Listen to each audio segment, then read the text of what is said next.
want to take you out to Detroit as a very interesting and tragic story involving a Detroit nurse that was kidnapped and then killed. The suspect, though, in custody. We're going to be joined right now on the ground in Detroit by Jessica Dupnack. Thank you so much. What are the latest details and what are police telling people?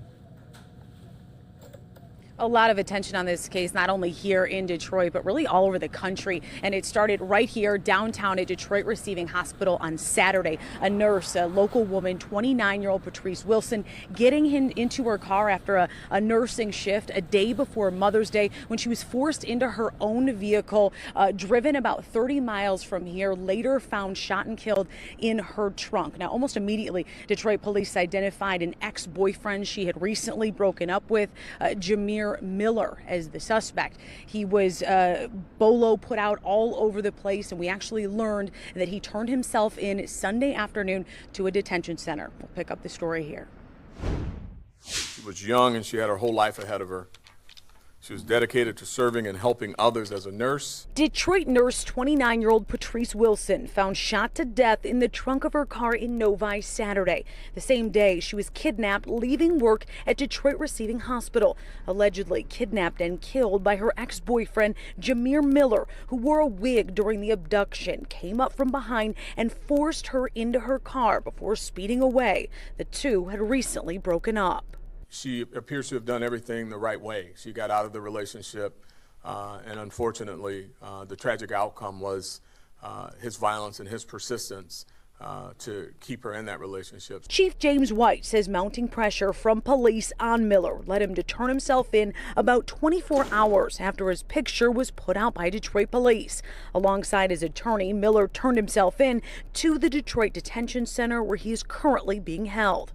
Miller has an extensive criminal history for gun and drug charges, assault, drunk driving, and running from police. Out on bond currently for possession of cocaine in Wayne County. The chief categorizing this killing as domestic violence, the 12th homicide victim in the city in the same heartbreaking category this year. But that's 12 victims this year alone that have lost their life at the hands of someone at some point who they thought cared for them and they cared for. So this is a real serious issue.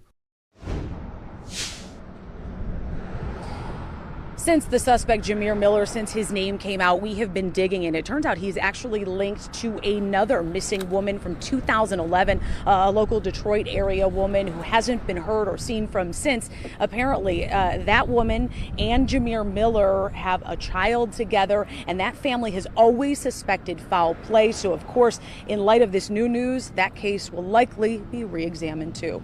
I'll send it back to you guys for now. All right, thank you so much. That is certainly very interesting. Do we know any more information? Did you cover that 12 years ago? Maybe why was there maybe no arrest in the first one with Bianca Miller? Now, certainly another tragedy there in Detroit.